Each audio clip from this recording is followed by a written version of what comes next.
The Massachusetts State Referee Committee, in collaboration with USofficials.com, welcomes you to this webinar on youth law interpretations in Massachusetts. My name is Kevin Suarez, and along with Kara Huntham, National Referee Coach and FIFA MA instructor, we will be your moderators for tonight. Tonight's clinician will be Peter Kokolski, Massachusetts State Referee Administrator, National Referee Coach, and former MLS official. Peter will be addressing changes to the laws of the game that have been put in place due to COVID-19 restrictions. If you have questions for Peter, please send them to Kara or I via chat.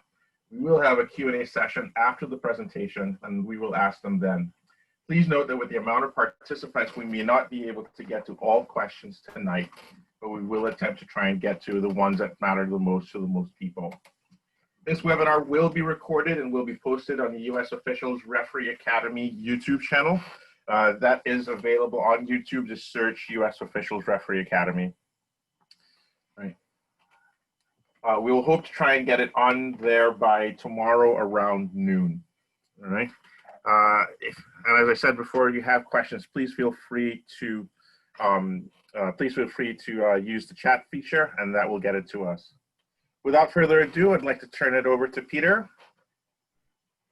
Thanks very much, Kevin. I appreciate it, and I very much appreciate the introduction, the kind introduction, and the opportunity to work with U.S. officials on this project. It has been an interesting time, to say the least. And I want to, again, I want to thank everybody for their time and for their attention in this regard. Just real quickly, Kevin, I want to make sure that you can hear me and you can see my screen properly.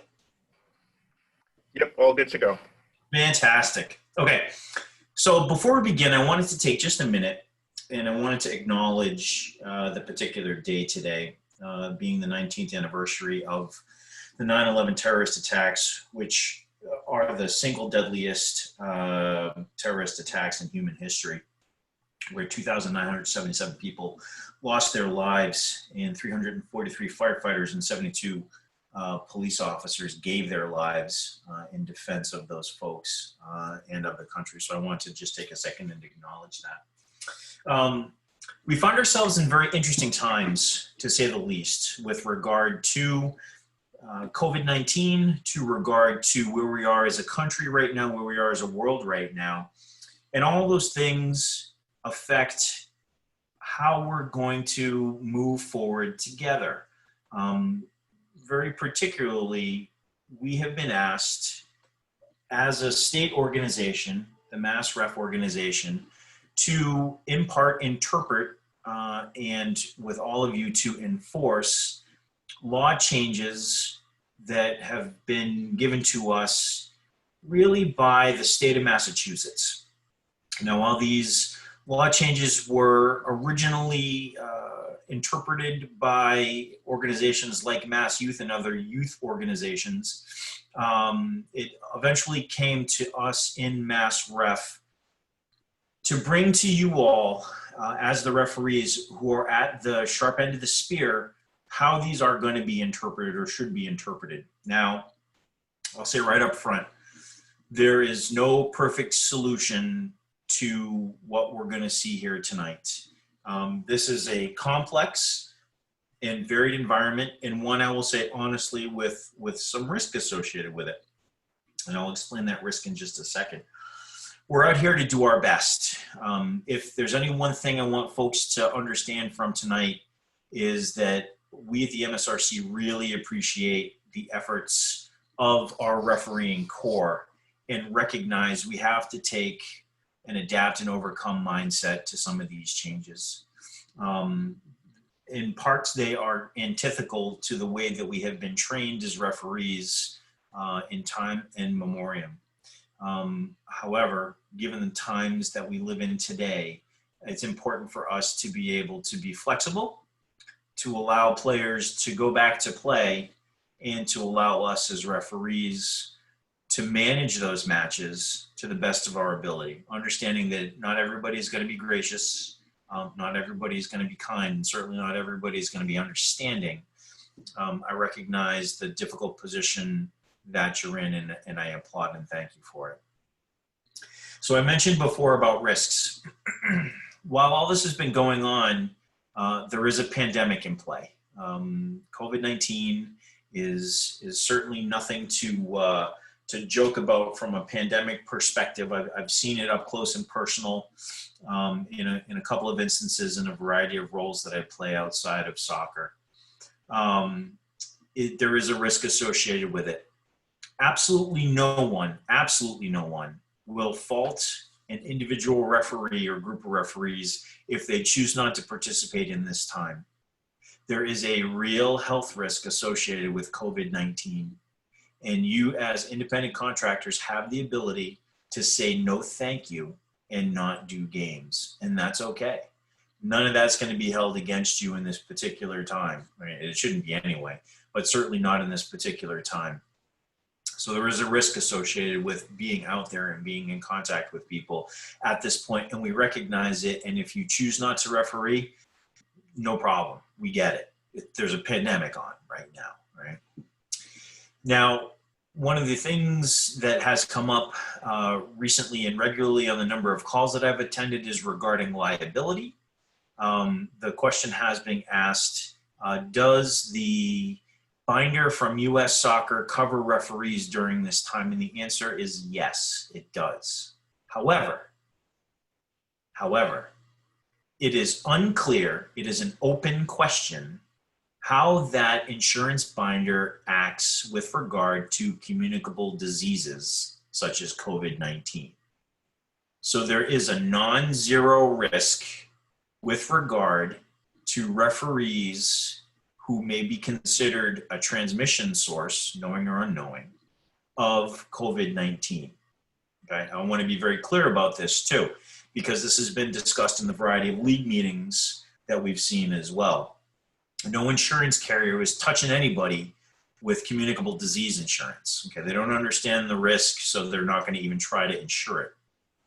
So it's up to the individual, you as referees, as independent contractors, to determine your individual risk level.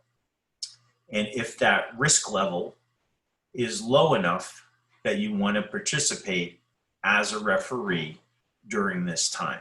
Now again, no flies on anybody if you choose not to participate. It is an odd time. And if for the reasons that we talk about either before with regarding health risks or liability risks, or because you don't like some of the changes or you find them difficult or confusing, you don't want to referee, again, there will be no flies on you. And I can hear the assigners tapping their pencils in the background right now with me saying this, but I want to be very clear. And I do want to be clear because it's a serious time. And we want to give you as our membership all the information that we have to make an informed choice about how you want to proceed. Now, regarding the law changes themselves, I want to be equally clear about this. MassRef was largely not involved in these changes. We have not been involved in the changes. We have not been involved at the governmental level. We have not been involved largely until after the trajectory of the changes have been made, okay? So I joke in the last slide about a place where you can source questions, and I do encourage people to ask questions here tonight, and I thank Kara and Kevin for moderating those. The basis of the changes was not MassRef's doing, and I want to be clear about that. One thing I also want to be clear about, for those of us who referee adult soccer matches in Massachusetts, these changes do not apply. There may also be some youth matches where these changes do not apply as well. So if it's under the auspices of Matthews Soccer and many, if not most, of the youth clubs, then these changes are going to apply. If it's adult soccer, it does not. If it's, I just saw a note regarding MLS First or MLS Next. I'm not sure if those changes apply. It doesn't look to that they apply in those cases, right? So as you go out and do matches, and especially ones, well, maybe in Massachusetts, but have a national scope to them, please check the local competition authority to understand what, if any, changes are in play, okay? We don't know all of them, and some of these, honestly, too, one of the maddening features of this has been some local boards of health are also inserting themselves in this stuff and making changes on the fly as well. So it's these are law changes and interpretations that Mass Youth Soccer and NEP are going to use, right, in Massachusetts, right? And I have it on good authority that NEP is going to use them all throughout New England, okay? But it doesn't hurt to ask, and the sponsors of this webinar are ones that are very good to ask. So I wanted to be clear about that as well. So if you take issue with where these changes came from, then I will direct you elsewhere because it wasn't us. We're here to interpret them, right?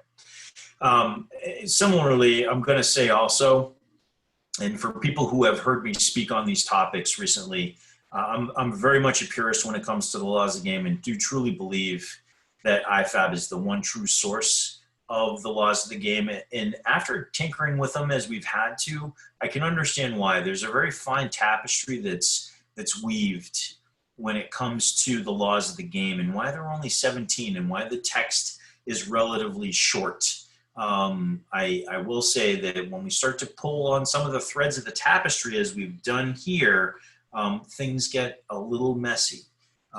So these guidelines, I do say they fall well outside, in some cases, the established laws of the game.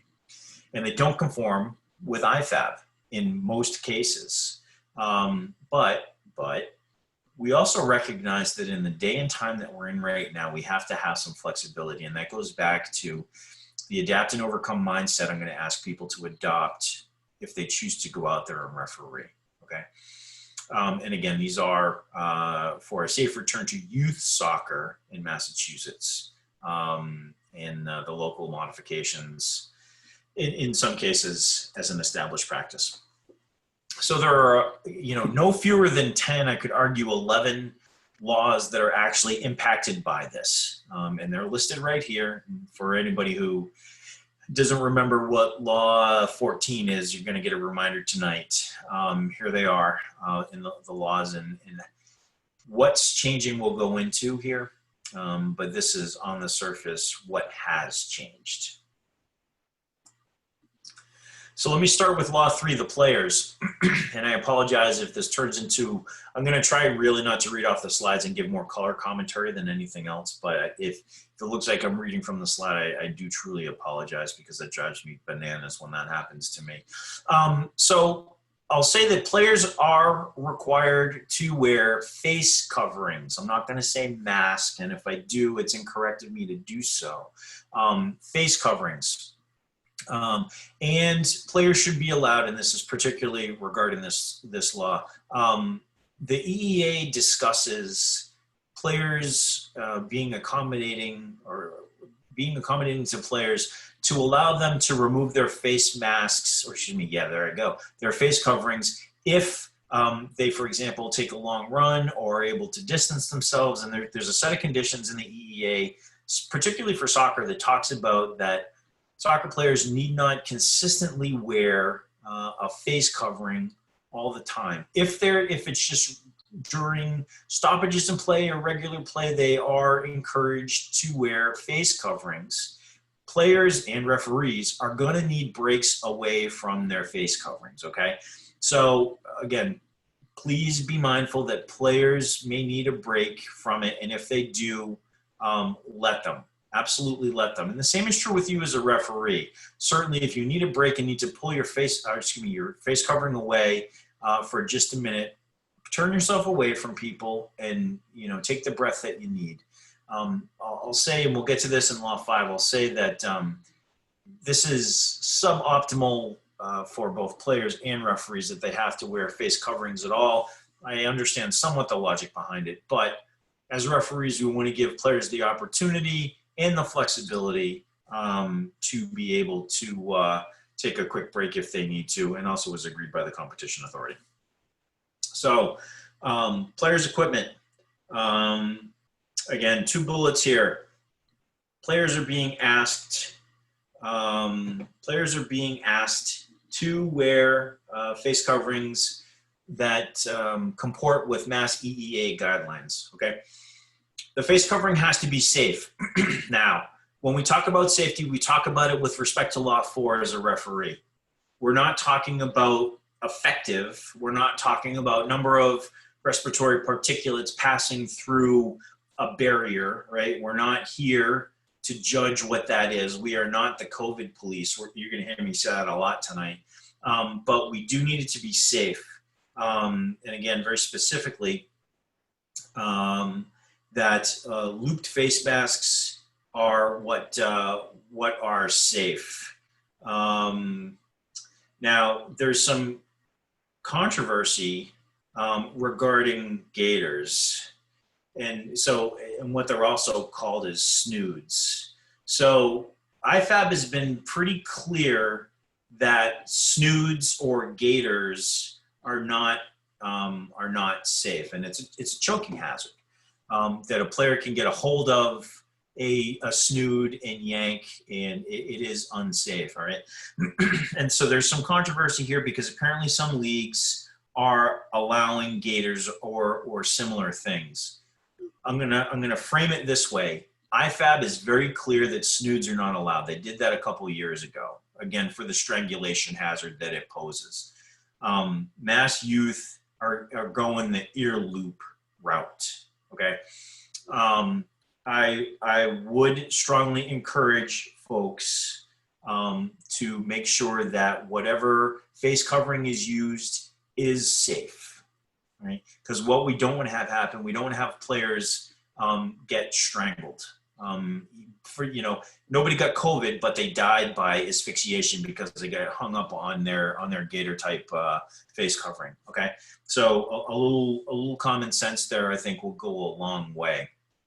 And the same is true with you as referees and us as referees, is that we're the first brick in the wall. We have to set the example.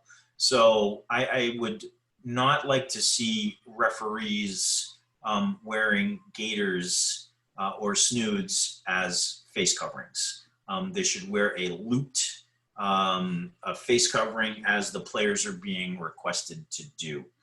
Now, and I'll take this last point and then I'm going to hit one other thing. So all players outside the field to play, so substitutes, anybody in the technical area, must wear a face covering at all times of a type of manner consistent with the EEA. So that is to say that if you're a participant and you're on the touchline, you should be wearing a face covering. Now let me talk about face coverings and HIPAA really quick. So again, we are not the COVID police. Referees are not the COVID police. We, as referees, not just should not, we cannot ask why an individual is not wearing a face covering.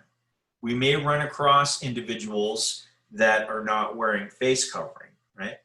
And if it's as simple as they have it underneath their chin or something, clearly they should have it up above their nose and they're wearing one to begin with, that's fine. Individuals that are not wearing a face covering, it's none of our business, right?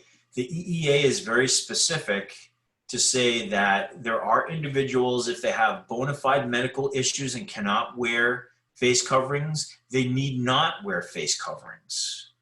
And that's true for referees as well. If you have a bona fide medical condition, and this is right out of the executive order, that if you have a bona fide medical condition that you cannot wear a face covering, you need not wear a face covering, and you need not explain why, because that starts to tread into what medical conditions people have, and that's none of anybody's business, and HIPAA plays in there a little bit. So no referee should be asking anybody, player, coach, spectator, other referee, no assigner should be asking a referee why an individual is not wearing a face covering. Okay, I want to be very clear about that because it's none of our business. Similarly, it's none of our business, and this is for assigners too. Should assigners be asking referees about their health condition? Hey, did you get tested for COVID? Do you have COVID? Or I heard you don't feel good. What, how come? What's going on? It's none of anybody's business. Okay. Referees are being asked to self-monitor their health condition. And if they don't feel well, they should not be refereeing. It's as simple as that. All right. But we as referees and assigners and the other roles that we play here, we cannot ask individuals why they are not wearing a mask. Similarly, if you as a referee have a health condition that prevents you from wearing a mask per the executive order and the EEA guidelines, you are not required to answer someone asking why you are not wearing a mask. Okay, I want to be clear about both of those points because the why starts to tread on privileged health information that is none of our business, that is none of anybody's business. We as referees should not and will not be asking. Assigners should not be asking, referees, and certainly other people should not be asking you as referees why you are not wearing a mask if you're not wearing a mask. And all that said, we're asking folks to wear masks.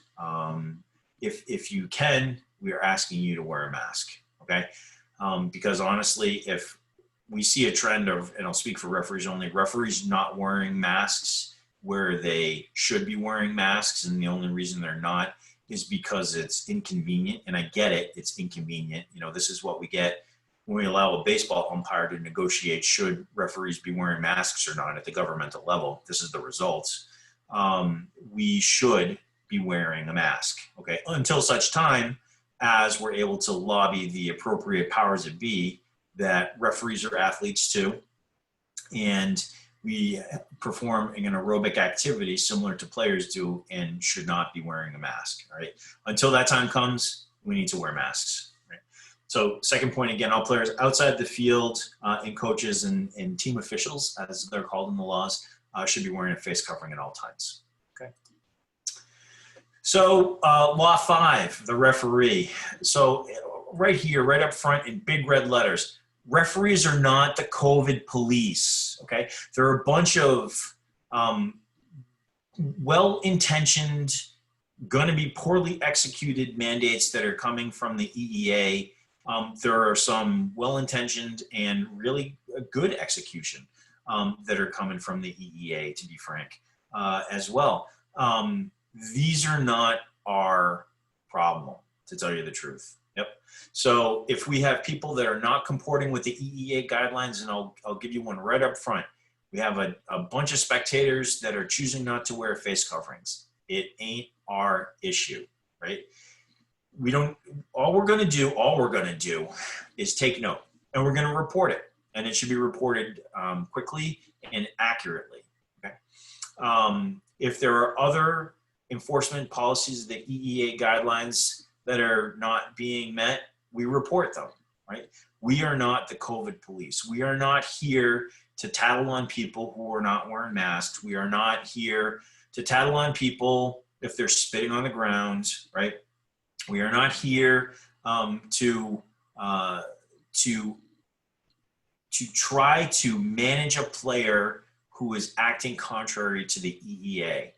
That is not our role at all. We're here to enforce the laws of the game. If there are EEA guidelines that are not being met, send the player or the coach away, and each team should have a COVID officer to say, hey, please deal with that, because that's not our deal, okay? Second bullet, referees inside the field must wear a face covering. So we talked about that extensively, and it's consistent with the EEA guidelines. So this third point has raised some controversy for some time, although it was more or less dispelled for me last night when I was watching the football game. A signaling device, it can't disperse respiratory droplets. And the reason for that is fairly self-evident, I would think, especially given the transmission path of COVID. So traditional whistles behind a face covering, it's ugly. It's I'm not crazy about it, but I believe a major whistle manufacturer is making a mask available that can accommodate a whistle. Okay. Electronic whistles are becoming more prevalent at this point, which is great. If you have one, terrific. If not, and want to get one, I suggest that you do. I don't think this is going to go away anytime soon, so an electronic whistle is good. Using assistant referee flags is fine. Voice commands, fine. Someone talked about a bike belt, fine, right? We're going to have to be a little bit creative in some of our solutions with some of this stuff. An air horn, fine, use it, okay? The idea being is that we need to provide a signal. We need to do so without spreading respiratory droplets. So any method that we can do that is okay. And there's no harm in being a little bit creative.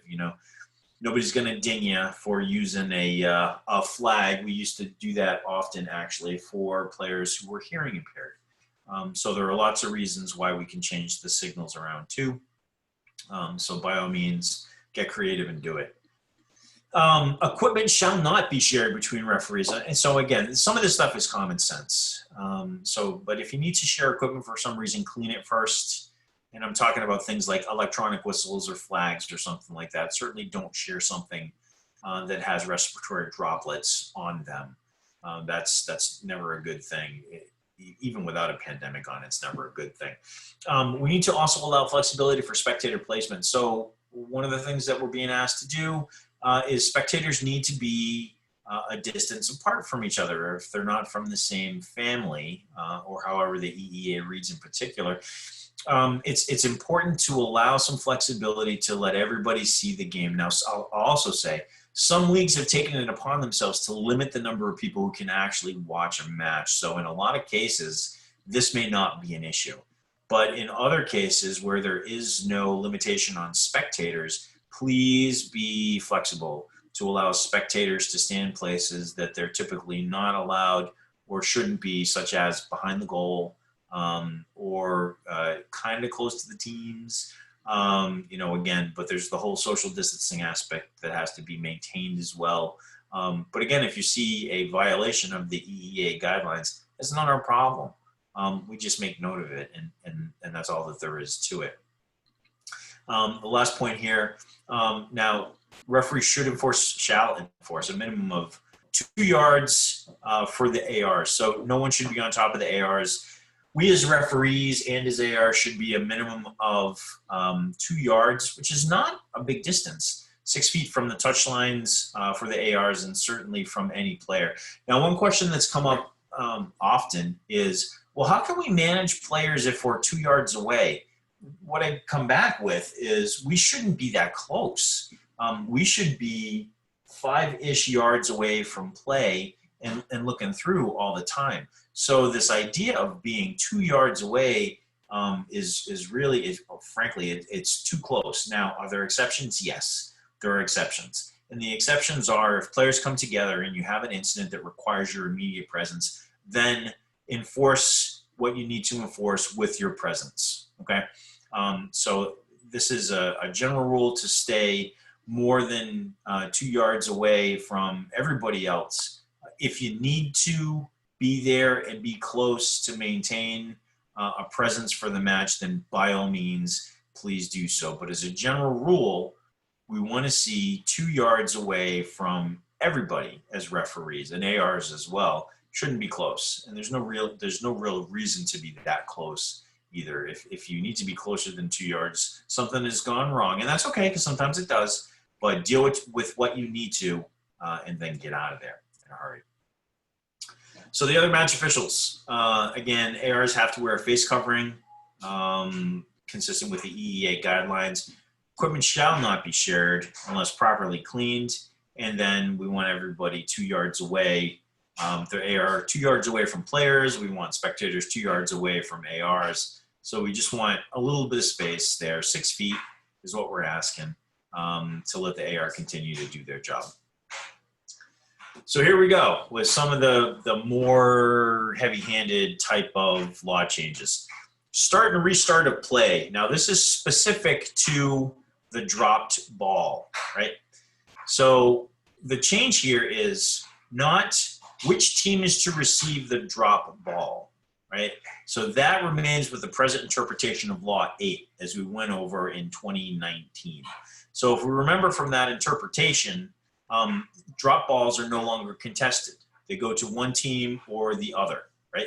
And if we think about it from the law perspective, the ball is dropped for the one team. Everybody else has to be, what is it, a minimum of 2 yards, 3 yards away, 5 yards away, I think 5 yards away. Play starts when the ball hits the ground, and the player can kick it away, or the player can dribble, or whatever the player wants to do. Fine. And if it's inside the penalty area, in all cases, it gets dropped for the defending team's goalkeeper. Well, guess what? That interpretation stays. How the ball gets restarted is a little bit different. So instead of the referee dropping the ball for the player that they normally would, it's now an indirect free kick in accordance with Law 13. And there's some social distancing language that's been added to Law 13, the free kick, that we'll go over then. But the idea is basically the same. If it's outside the penalty area, an indirect free kick is awarded to the team that would have received the drop ball, right? So if we remember those clips, if the play is stopped to award a drop ball, we are going to give that ball back to that team that had the ball, right? And that's the way that law reads. If it's inside the penalty area, same kind of thing. It goes to the defending team goalkeeper, right? And in this case, if it was a drop ball, it goes right to the goalkeeper. But in this case, the goalkeeper does not have to take the indirect free kick. Anybody on the team can take the free kick. So it's the Law 8 interpretation that we know that had changed in 2019. The addition is, instead of dropping the ball, it's now an indirect free kick, okay?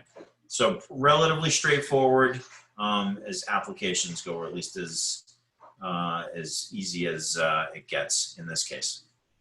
Law 12. So now let's have some real fun. Fouls and misconduct. So I'll start by saying fouls are still fouls, right? So anything that existed in Law 12 before still exists today, but things get a little weird in some cases. And again, kind of put your COVID hat on and look through the lens of a virologist, where we don't want any exchanging of anything on any surface, person to person, ball to person, you know, we don't want it. So here we're saying heading of the ball is going to result in an indirect free kick. Okay, there is one exception, and that is a goalkeeper in the process of making a save. But heading of the ball, and this is similar to, it was probably going on 5 years now, the lawsuit that happened out in California. The recommendation, and it was a recommendation from U.S. Soccer, that players of particular ages cannot head the ball, right? Without going into whether I agreed with that or disagreed with that, I'll also say that IFAB didn't touch it with a 10-foot pole and thought we Yankees were crazy for even trying to do something like this. Any heading of the ball now is going to result in an indirect free kick for the other team. So if red heads the ball, blue gets an indirect free kick from the spot that the ball was headed by the other team. Pretty straightforward, okay? Second bullet, a physical challenge to an opponent before the ball is played, okay? Now, that sounds suspiciously like a typical foul, right? That you're physically challenging an opponent before the ball gets there. And it may turn out that that's the case. But as we all know, there can be physical contact between players, between opponents, off the ball before the ball gets to a spot. If that's the case, we want to stop. If it's not a more serious foul, as the laws call for, which would be in probably most cases a direct free kick.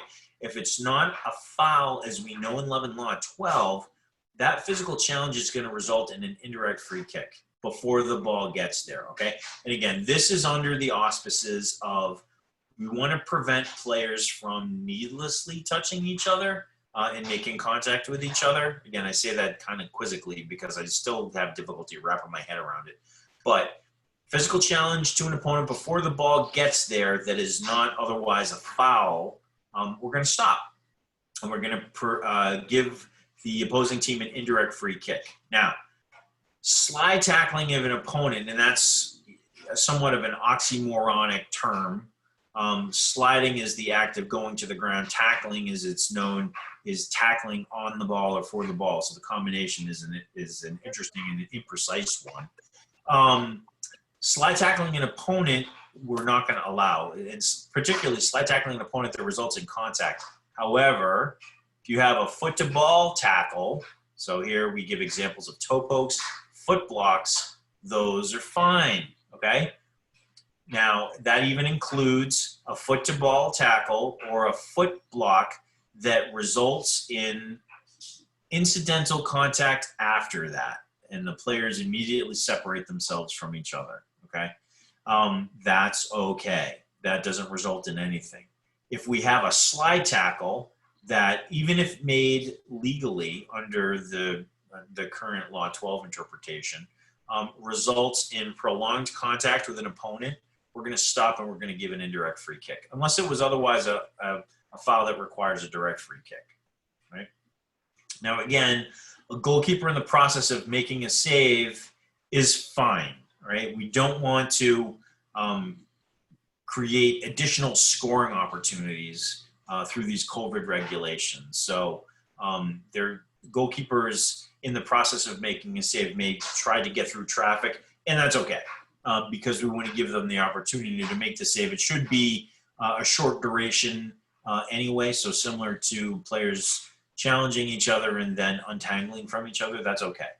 Now, I recognize this is going to cause issues. There's no way around it because what is incidental contact after playing the ball? I mean, it can vary greatly by situation, and here's where a lot of gray area is. And we as referees, we need to think about how we're going to approach this, okay? What I will say is a foul is still a foul. If it's a foul, it's a foul, it's a foul, it's a foul, and should be punished as such. The intent here, and I hate to use that word because it's been read out of the laws as of a couple, 3 years ago, I should say the idea here is that we don't want to have any prolonged contact. We don't want to have players contacting each other for any length of time, and certainly not when the ball isn't around, right? If there's no ball involved and there's contact, stop the play, award an indirect free kick.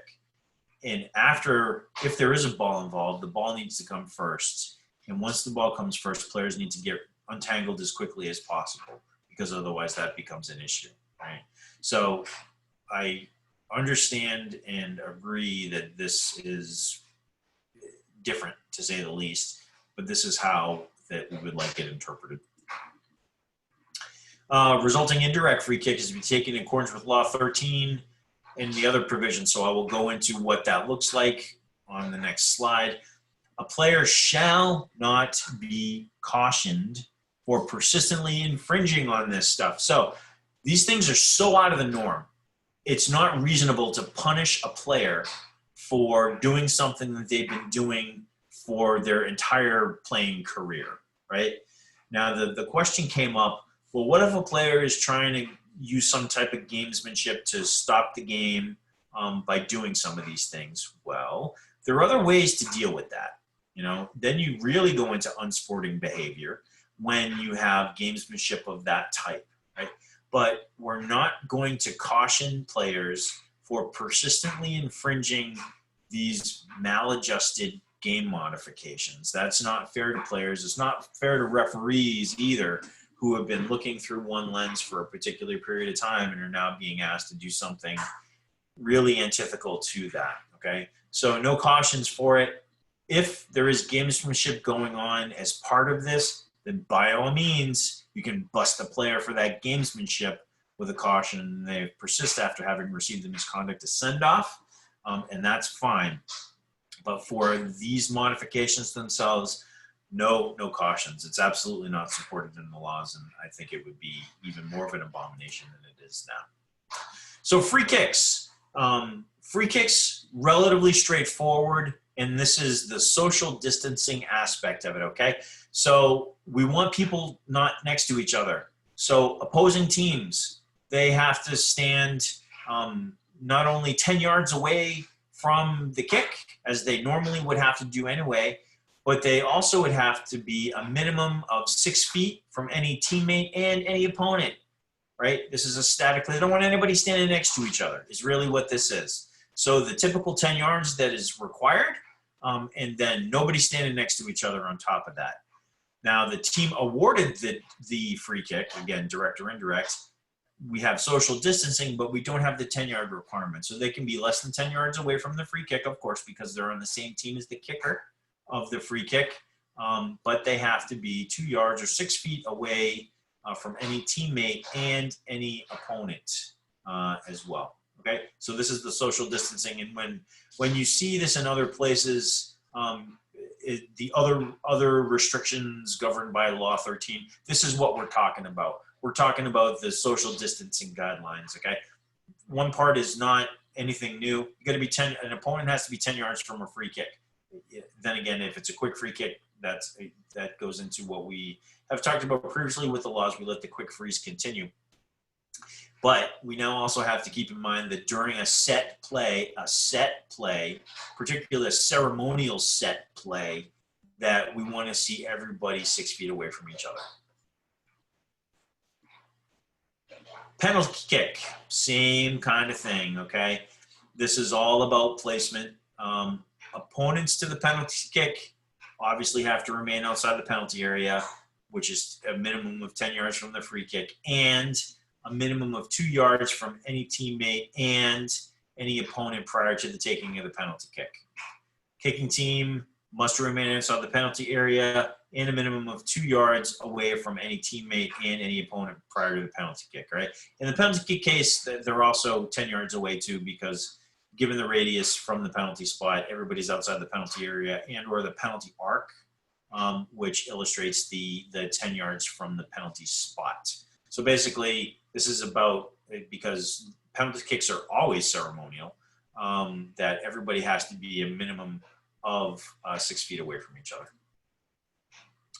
So here's another one, the throw-in, all right? Throw-ins are history. Throw-ins are replaced with an indirect free kick, all right? So a couple things about that.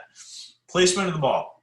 So very similar to a throw-in, the ball should be placed on the ground, it's kick-in, on the touchline or outside the field of play, okay? So similar to a player can stand so long as their feet are on or behind the touchline, right? So think about it in terms of the ball. The ball is on or behind the touchline, right? Within a yard of the spot the ball left the field to play. So similar to a throw-in. We don't want people taking advantage of the spot, right? So it has to be within a yard. The resulting indirect is to be taken in accordance with Law 13, and here's that magic phrase, other provisions due to this guidance. So those are the socially distant things, right? So indirect free kick, opponents have to be a minimum of 10 yards away, and now the other provisions say, and they have to be a minimum of 2 yards away from anybody else, and then teammates of the kicker don't have to be 10 yards away, but they have to be a minimum of 2 yards away from everybody else, okay? All other offenses and sanctions regarding the throw-in are in effect. I think there are relatively few that remain. And understand this. So Law 11 is implied here. Law 11 says that there's no offside on a throw-in. Well, guess what? It's not a throw-in. This is an indirect free kick. So the fact that there's no offside on a throw-in becomes null here. A player may be penalized for offside due to this modification. So this is a big one because we're used to players not being penalized for offside on a throw-in. Players may be penalized for offside due to this modification because we're talking about essentially an indirect free kick, Okay. Now, I will say there have been several iterations of this along the way. There was discussion of the ball cannot be flighted into the penalty area and all that stuff. All that stuff is gone, right? So the ball can be played anywhere inside the field at this point. Again, with the modification being, one, it's indirect, so you can't score directly from it. You couldn't for a throw-in anyway. But a player may be penalized for offside due to this modification. Okay, so it's throw-ins are now kick-ins that are indirect free kicks. Corner kicks. So a corner kick is now replaced with an indirect free kick as well. So the placement is similar to that of a corner kick. It's placed within the corner arc, nearest to where the ball passed over the goal line, right? Same as any other corner kick. The resulting indirect free kick is to be taken in accordance with the Law 13 and the other guidance. So again, everybody's socially distant. Everybody is a minimum of 2 yards away from each other when this ball is played. This becomes interesting because the ball can be played into the penalty area near the goal mouth, right? All other offenses and sanctions regarding Law 17 are in effect, right? If they are, a player may be penalized for offside due to this modification. So here's another implied change to Law 11. There typically on a corner kick, there's no offside. Well, guess what? Now there is, because it is a indirect free kick. So a player may be penalized for offside due to this modification. And as we also know, a goal could typically be scored direct from a corner kick. That is not the case here. Because it is an indirect free kick, a goal may no longer be scored directly from the resulting kick.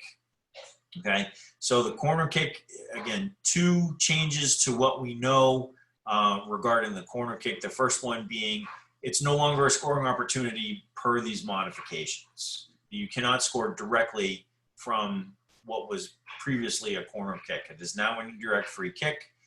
And a player may be penalized for offside. So this brings up some interesting tactical situations in this particular case. And we as referees and as assistant referees have to work through these to understand how they come into effect.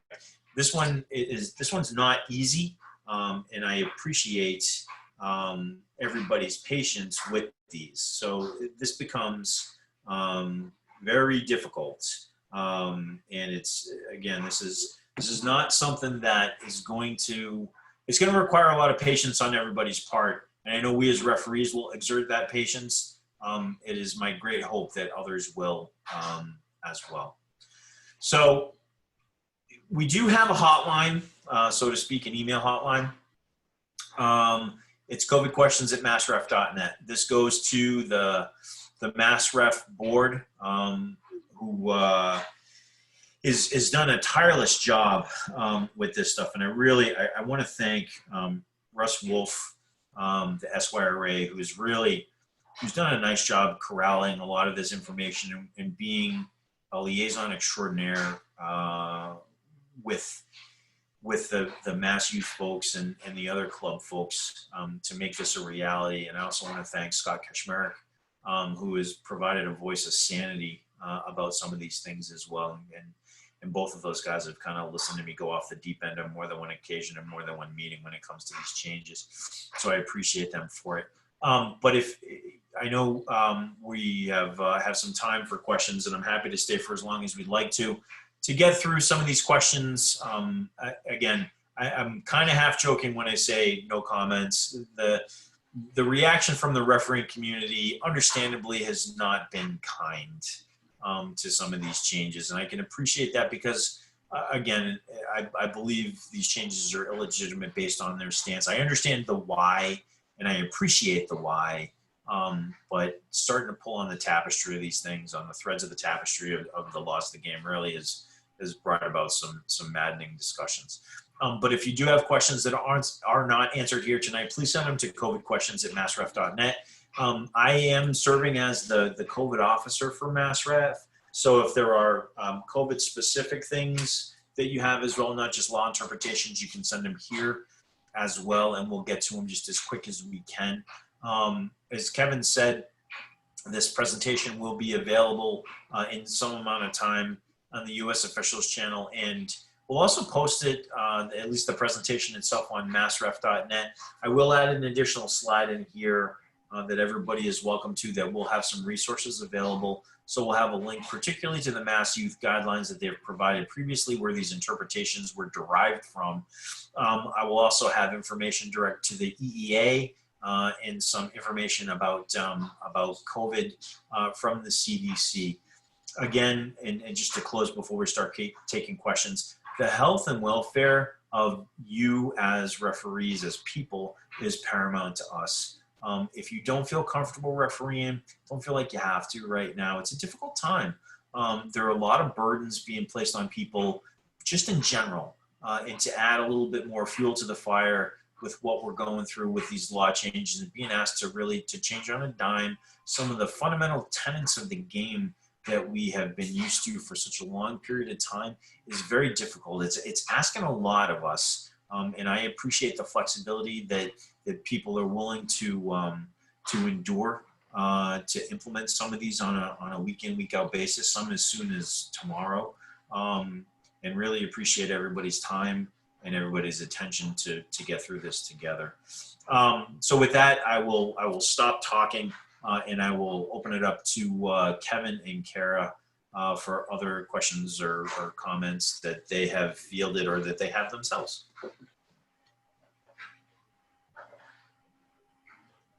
Okay, Peter, we have a couple questions on corner kicks. Yeah. One of which was on a corner kick, and I got various flavors of this. But on a corner kick, can the ball be sent directly into the penalty area without contact of another player? So the answer is yes. And again, this has been, and I appreciate the question, because some of this has been the maddening back and forth between folks who have attempted to interpret laws of the game and have changed them in really funny ways. There was a version of these changes that included a ball could not be flighted directly into the penalty area, or an indirect free kick would result. And it got even funkier when we talk about small-sided games, and they have the concept of a build-up line, where the build-up line runs across the entire width of the field and encompasses the penalty area. So we were moving the ball to outside the penalty area in some cases. It was weird. So short answer to the question is balls can be flighted directly into the penalty area. None of these modifications require consideration if a ball enters or leaves the penalty area.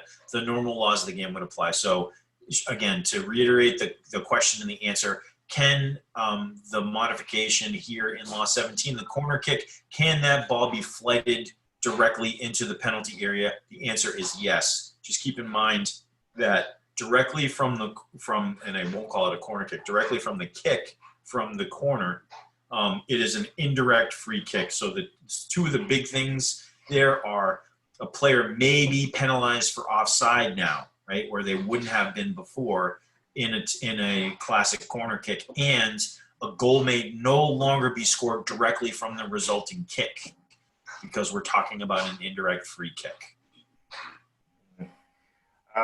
And just as you put the COVID questions email up, we actually got 6 emails regarding 2 different topics.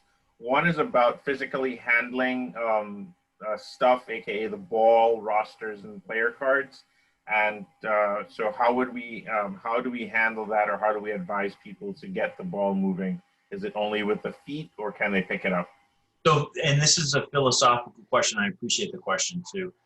Philosophically, the idea that we don't want to touch anything else that anybody else has touched. So if at all possible, and soccer, it should be almost always the case, that we move the ball with our feet. So when we place a ball, it's done with our feet. If we need to put a ball in a spot, it's done with our feet. The obvious exception being the goalkeeper. Now, a series of questions that has come out is, can the goalkeeper touch the ball? Yes, the goalkeeper can touch the ball, so long as they're within their own penalty area, and if not, the result is a direct free kick, as we know, because it's a handball. Can the goalkeeper touch the ball without wearing gloves? Yes. a goalkeeper need not have gloves to handle the ball. Again, this goes back to, not every goalkeeper can afford a set of $90 gloves when they play. So we're not going to prohibit goalkeepers from not playing just because they don't have gloves. So when it comes to other equipment from other referees, we talked about that. Please clean it first. When we talk about things like rosters, they should be absolutely minimal at this point. In fact, I don't know if Paul or somebody else, or maybe even you, Kevin, can comment on the state of rosters in the various leagues that we're talking about here. What I would recommend is for a referee, if there's no electronic variant available of a roster, to take a picture with their phone and then make that picture available to whatever reporting body is necessary, the competition authority. We should not be taking stuff from people. I think at this point we've pretty much suspended the practice of collecting pass cards because, again, we want to limit any person-to-person touching through an intermediary object like a ball, like a pass card, like a roster, or whatever. And again, I'm not a doctor, but I have played one on TV, and I recognize there's some things are not going to transmit stuff. And I recognize too that in some cases rosters are still going to exist. I would strongly recommend folks to have some level of PPE for their hands, be it hand sanitizer. I don't know if that counts as PPE. A set of gloves, but have some hand sanitizer available. And if you must come in contact with something, which is, it's not an impossibility that you would, that you take the appropriate steps to make sure that you clean yourself up so you don't persist in the spread of anything, not just COVID-19, but just cooties in some cases. And that's, nobody wants cooties. Okay, I don't like cooties myself. But, okay, can you clarify that spectators should be 6 feet from the touchline or 6 feet from the AR? So it's B. It's 6 feet from the ARs. So we want 6 feet. We want the AR to have 6 feet. So they don't get anything on them, cooties especially. So fair clarification.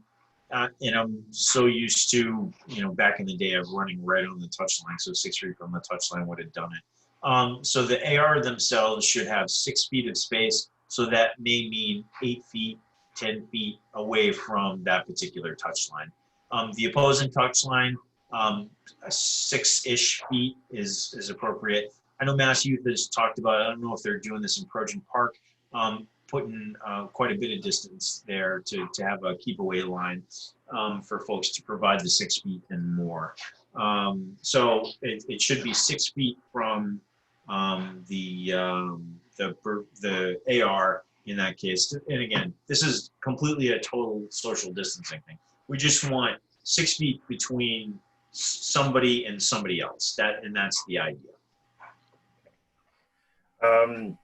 Someone had also made the statement that on the Mass Youth Soccer website, the document that they have there states that the ball cannot be played directly into the opponent's penalty area on a corner kick, inconsistent with what had been stated here. And they did quote the document. I don't know if this is an older one or not, from August 15th. That sounds like an older one. The latest revisions were in the beginning of September. And that's one of the reasons why, as part of this presentation, we want to add a slide that has a pointer to the particular document. So it is, I appreciate the question, and this is part of the very fluid nature that we've been living under for the last several weeks. That is, and I've just seen from a couple trusted resources that it is an older document. So again, this goes back to some of the older documents referenced not having the ability to flight the ball into the penalty area. That has absolutely changed. What we have here is the most current understanding. It's going to be important for folks to It's going to be important for folks to check document links really prior to going out every weekend, because I wouldn't be surprised if some of this changes again. Maybe not the basis of what we're seeing here, but my fingers are crossed that the EEA is going to come back and say, oh, you know, players and referees, they're aerobic. They shouldn't need to wear masks. They need to be smart about, you know, how they space each other out. But there's no need for masks anymore. So it's important to check early and check often with this stuff. Okay. I wasn't going to ask this, but apparently there's several people now that are posting this. Yeah.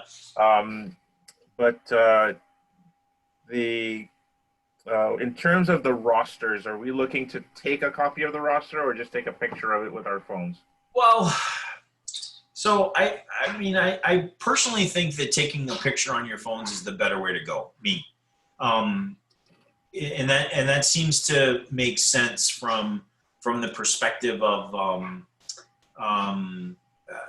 reducing the transmission and all that other good stuff. If there is no other way to deal with it, then I mean, it is what it is. Then grab it. Again, seeing a couple notes for some trusted resources. I think the important thing is they want to make sure that you have a version of the roster, be it a paper copy and you sanitize your hands after, or an electronic copy by taking a picture. I think both are okay. And is there a state guideline for USASA matches, adult soccer? Yeah, so good question. I've been in fairly regular contact with the adult presidents, and my present understanding is there are no modifications to how they're going to play currently. Again, it's one of those check early, check often kind of things. But right now, it doesn't look like there are any modifications to the adult game at all. And how much leeway do we have with shoulder-to-shoulder challenges? And can you apply advantage for physical contact? Boy, that's a fabulous question. And here's where we get into this really murky morass about some of this stuff. So I'll take the second part first. As far as applying advantage, I'm going to say no. And here's why. Because it's the fundamental purpose of the modification to prevent that spread. So I would think that there would be, I know mixed metaphors a little bit to a legal metaphor. I would think there'd be strict liability when it comes to that type of stuff. So we would not want to apply advantage to that type of stuff. As far as leeway goes, I mean, here's the gray area.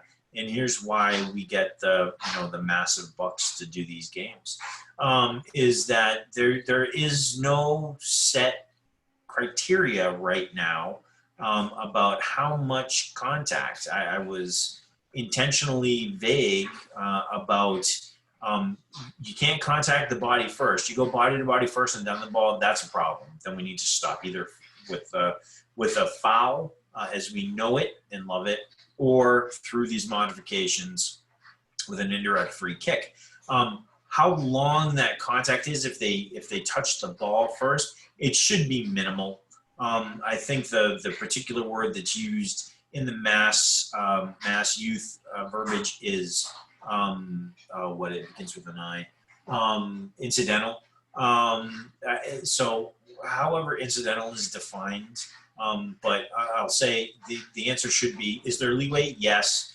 But how much leeway? Not a lot. The contact should be minimal, should be incidental, so not very long. And we're going to get 10,000 different flavors of this. And this is something that in the various discussions we've had, we've tried to highlight to the leagues that they're insisting on playing with referees, but their product is going to be, I think, a little diminished by the request to try to interpret what incidental contact is when it comes to a legal shoulder-to-shoulder challenge when two players are going for the ball. it's gonna be difficult. So the answer to the question is no, I wouldn't apply advantage. Yes, I would say it should be a minimum of contact, but you do have some leeway with how much minimum is minimum. Okay, and is there any guidance or strategies to prevent conflicts between players establishing position? We've gotten this question on several areas. One is on like free kicks, one is on corner kicks. Where do we allow the player that has established positioning to stay there, or is there any particular order, like a defender gets first dibs or whatever? Yeah, so that's a good question. So I would say a player that has an established position gets to keep that position if they're there first. If there's a conflict about who got there first, again, that comes down to a referee needs to be aware of what's going on and deal with it in that way. And I think here's where some of the difficulty is going to rise. But as a general rule, and I think somewhat in terms of basketball, actually, that if a player has an established position, that player gets to keep that established position until they give up that space. So I would think of it in that way. And then when it comes to dynamic play and two players come into the same space at the same time, those are highly situational dependent and would be up to the individual referee how they would want to proceed with something like that. Right.